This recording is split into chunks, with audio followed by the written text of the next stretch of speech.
नमस्कार, मी मनोश्री पाठक. बातमीपत्रात आपलं स्वागत. बातमीपत्रात बघणार आहोत महाफास्ट 100 बातम्या.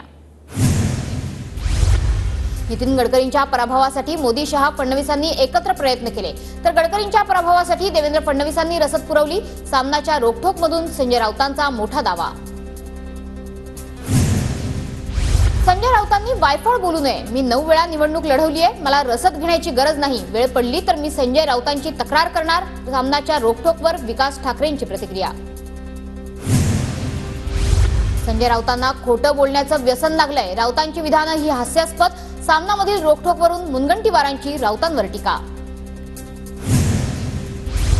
राऊत हे भ्रमिष्ठ अवस्थेत रोखठोक लिहित असावेत. 2019 मध्ये राऊतांकडून मुख्यमंत्री होण्यासाठी प्रयत्न झाला. एक रोखठोक त्यावरही लिहावं. भाजप प्रदेशाध्यक्ष चंद्रशेखर बावनकुळेंचा राऊतांवर निशाणा. अजितदादांचे उमेदवार निवडून येऊ नये म्हणून शिंदेंकडून प्रयत्न. शिंदेंनी प्रत्येक मतदारसंघात 25 ते 30 कोटी रुपये वाटले. सामनाच्या रोखठोकमधून राऊतांचे आरोप. अमित शहांच्या हाती सत्ता आली तर ते यूपीचे मुख्यमंत्री योगी आदित्यनाथ यांना घरी पाठवतील. सामनाच्या रोखठोकमधून संजय राऊतांचा मोठा दावा. पोलिसांवर दबाव टाकून शेकाप नेते राहुल देशमुखांना अटक करण्यात आली. निवडणुकीत भाजप विरोधी भूमिका घेतल्यानं कारवाई. अनिल देशमुखांचे देवेंद्र फडणवीसांवर आरोप. अनिल देशमुखांचे आरोप हे बिनबुडाचे आणि निराधार. पराभव समोर दिसत असल्यानं कुरापती काढण्याचं काम सुरू. भाजप नेते प्रवीण दरेकरांचं अनिल देशमुखांना प्रत्युत्तर. लोकसभा निवडणुकीत मुख्यमंत्री शिंदेंनी खूप पैसे वाटले. हेलिकॉप्टरने पैसे वाटले. हजारो कोटींचा वापर करण्यात आला. शेतकरी नेते रविकांत तुपकर यांचा गंभीर आरोप. नागपुरात मॉक पोलची मतं क्लिअर न करताच मतदान झाल्याचं उघड. दादाजी धुनीवाले या केंद्रावरील प्रकार 35 दिवसांनंतर उघड. दादाजी धुनीवाले केंद्रावर फेर मतदान घ्या. काँग्रेसच्या विकास ठाकरेंची मागणी. पुणे पालिकेच्या निलंबित आरोग्य अधिकारी भगवान पवारांचं पत्र व्हायरल. मंत्री महोदयांकडून नियमबाह्य काम करण्यासाठी माझ्यावर दबाव. पत्रात एका मंत्र्यावर आरोप. भ्रष्टाचाराच्या खेकड्यानं आता अधिकाऱ्यांना सुद्धा न्यांग्या मारायला सुरुवात केली. भगवान पवारांच्या निलंबनावरून रोहित पवारांची टीका. रोहित पवारांचा थेट तानाजी सावंतांवर निशाणा. मुख्यमंत्री एकनाथ शिंदेंकडून मुंबईतील गाळ काढण्याच्या कामांची पाहणी. पालिका आयुक्त तथा प्रशासक भूषण गगराणी सुद्धा उपस्थित. उपमुख्यमंत्री अजित पवार आज बारामतीच्या दौऱ्यावर. अजित पवारांकडून बारामतीतील विकास कामांची पाहणी. सहयोग निवासस्थानी अजित पवारांचा जनतादरबार. राष्ट्रवादी काँग्रेस शरद पवार गटाला धक्का. धीरज शर्मा शरद पवार गटाची साथ सोडणार का? धीरज शर्मांचा फेसबुक पोस्ट करत पक्षाच्या सर्व पदांचा राजीनामा.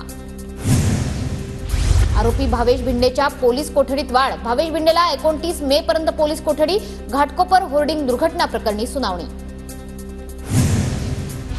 जळगावमध्ये ईव्हीएम ठेवलेल्या स्ट्रॉंग रूमचा सीसीटीव्ही डिस्प्ले 4 मिनिटांसाठी बंद.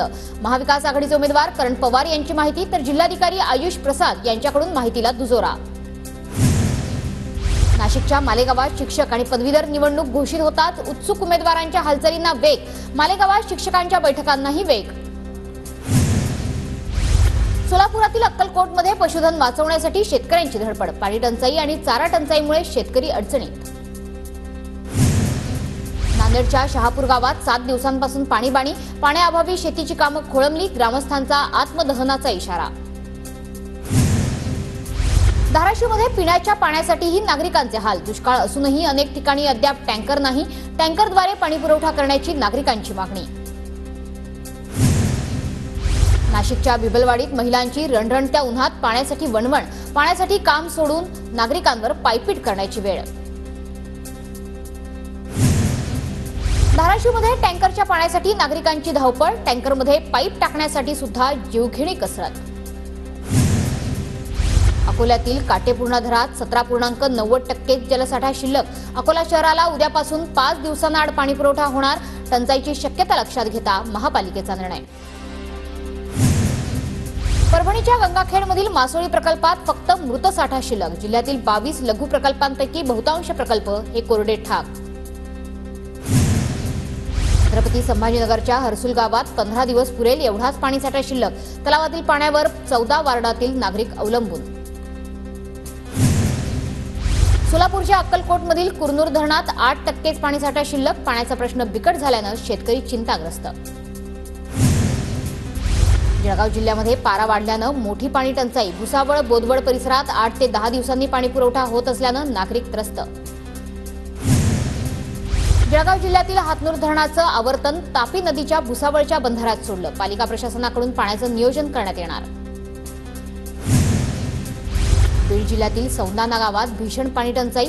1400 लोकसंख्या असलेल्या गावाला केवळ 20,000 लिटरच पाणी पुरवठा. पाणी पुरवठा वाढवण्याची ग्रामस्थांची मागणी. धाराशिवमध्ये दिवस रात्र पिण्याच्या पाण्यासाठी भटकंती. घोटभर पाण्यासाठी रात्री अपरात्री घागर हंडा घेऊन वणवण करण्याची वेळ. परभणीत पाणी संकटात. जिल्हा प्रशासनाकडून टँकरच्या संख्येत वाढ. 104 विहिरींचं अधिग्रहण. स्थिती अजूनही बिकट होण्याचा अंदाज.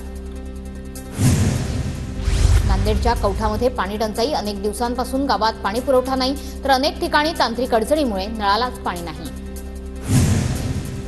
वाशिम जिल्ह्यात पारा 42 ते 44 अंशांपर्यंत पोहोचला. जिल्ह्यातील 172 प्रकल्पांमध्ये सरासरी 17.83% जलसाठा शिल्लक. सांगलीच्या म्हैसाळमध्ये कृष्णा नदीला जलपर्णीचा विळखा. जलपर्णीमुळे पाणी दूषित होऊन जलचरांचा जीव धोक्यात. निसर्गप्रेमींकडून नाराजी व्यक्त. नांदेडमध्ये पाण्यासाठी महिलांना तासनतास थांबण्याची वेळ. 2 हंडे पाण्यासाठी सुद्धा महिलांच्या लांबच लांब रांगा. विदर्भातील काही भागात उष्णतेच्या लाटेची शक्यता. काल अकोल्यात विदर्भातील सर्वाधिक तापमानाची नोंद, तर दुपारच्या वेळेत कामं टाळण्याचं नागरिकांना आवाहन. जळगाव जिल्ह्यातील भुसावळ, मुक्ताईनगर आणि रावेरसह इतर भागामध्ये तापमानाचा पारा 45 अंशांवर. प्रचंड उष्णतेमुळे नागरिक हैराण, तर रस्त्यांवरही शुकशुकाट.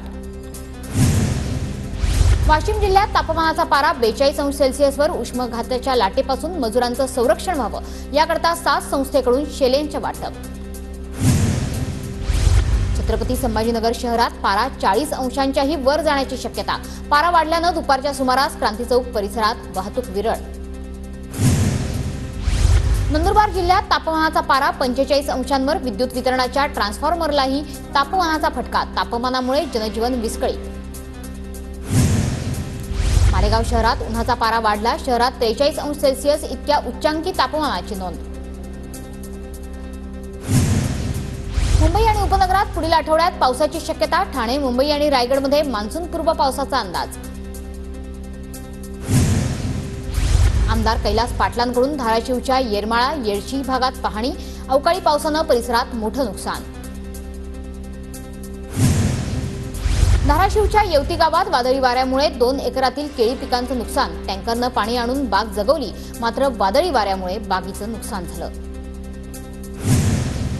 बीडच्या केजमध्ये वादळी वाऱ्यात मोठं नुकसान. दुकानाच्या पत्र्यासह रस्त्यावरची झाडं उन्मळून पडली. जळगावच्या रावेर आणि मुक्ताईनगर तालुक्यात अवकाळीमुळे शेतकऱ्यांचं मोठं नुकसान. केळी बागा भुईसपाट, तर अनेक घरांची पडझड. आमदार चंद्रकांत पाटलांकडून प्रशासनाला पंचनामे करण्याचे आदेश. धाराशिवमध्ये वादळी वाऱ्यानं पिकांचं नुकसान. जोरदार वाऱ्यामुळे येडशी भागात झाडं उन्मळून पडली. कोकणातील जलपर्यटन आजपासून 31 ऑगस्टपर्यंत बंद राहणार. महाराष्ट्र मेरिटाईम बोर्डाचे आदेश. खवळलेल्या समुद्रामुळे जलपर्यटन काही काळ बंद ठेवण्याचा निर्णय. राज्यात यंदा चालू आर्थिक वर्षात खरीपाचं 10 लाख हेक्टर क्षेत्र घटणार. कापसाचं लागवडीखालील जवळपास 3 लाख हेक्टर क्षेत्र घटण्याचा कृषी विभागाचा अंदाज. छत्रपती संभाजीनगरमध्ये उन्हाच्या तीव्रतेने भाज्यांचे दर वाढले. भाजीपाल्याच्या उत्पादनातही मोठी घट. बीड जिल्ह्यात खरीपाची लगबग संपली. आता पावसाची प्रतीक्षा. मान्सूनपूर्वी शेतकऱ्यांकडून विहीर खोदण्याचं काम सुरू. हिंगोलीच्या बाजार समितीत भुईमुग शेंगांची आवक मंदावली. भुईमुग शेंगाला प्रति क्विंटल 5,200 ते 5,600 रुपयांचा दर. वाशिम जिल्ह्यात ज्वारीला अवघा 1,700 ते 2,000 रुपये प्रति क्विंटलचा भाव. प्रति क्विंटल मागे शेतकऱ्याचं 1,100 ते 1,200 रुपयांचं नुकसान. नाफेडमार्फत ज्वारी खरेदी करावी लागणार. शेतकऱ्यांची सरकारला मागणी. नांदेडमध्ये उन्हाळ्यात पालकची आवक वाढली. शेतकऱ्यांकडून मोठ्या प्रमाणात पालक या पिकाची लागवड. बीडच्या परळीत शेतकरी महिलेकडून झेंडूच्या फुलांची शेती. नाविन्यपूर्ण प्रयोगातून महिलेला आर्थिक मदतही मिळाली. छत्रपती संभाजीनगरमध्ये बोगस बियाणं विक्रीविरोधात कृषी विभाग सज्ज. बोगस खतं आणि बियाणं विकल्यास परवाना रद्द होणार. कृषी विभागाचा थेट इशारा.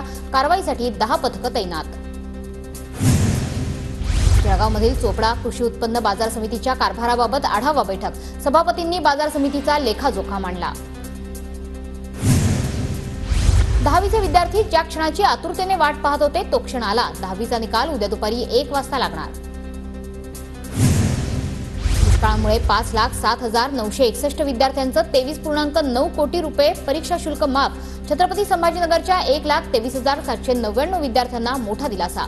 मंजूर रक्कम विद्यार्थ्यांच्या खात्यावर जमा होणार. विभागीय आयुक्तांची माहिती. नागपुरात स्कूल बस आणि स्कूल व्हॅनच्या शुल्कामध्ये 10 ते 15% वाढ. नवीन शैक्षणिक वर्षापासून पालकांवर शुल्कवाढीचा बोजा.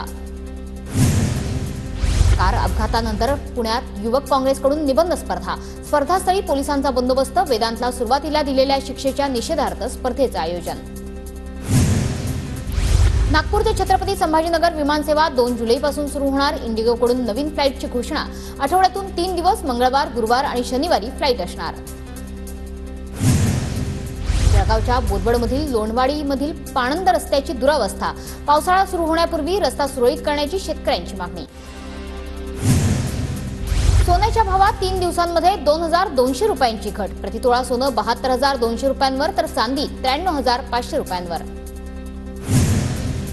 ताडोबा व्याघ्र प्रकल्पातील निसर्गानुभव मोहिमेत 5,069 वन्य प्राण्यांची नोंद. कोर बफर क्षेत्रात आढळले 55 वाघ आणि 17 बिबटे. बुलढाण्याच्या ज्ञानगंगा अभयारण्यात निसर्ग अनुभवताना वन्यजीवांचंही दर्शन. वाढत्या गरमीत अस्वलानं घेतला पाण्यात डुंबण्याचा आनंद.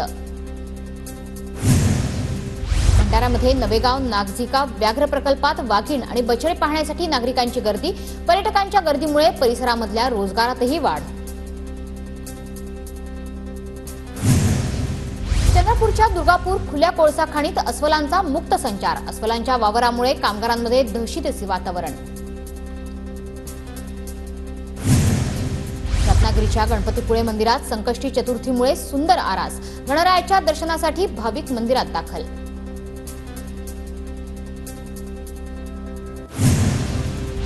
3 जून रोजी होणाऱ्या पुण्यश्लोक अहिल्यादेवी होळकर जयंतीनिमित्त अकोल्यात संवाद दौरा. सुमित नवलकार मित्र परिवाराचा उपक्रम.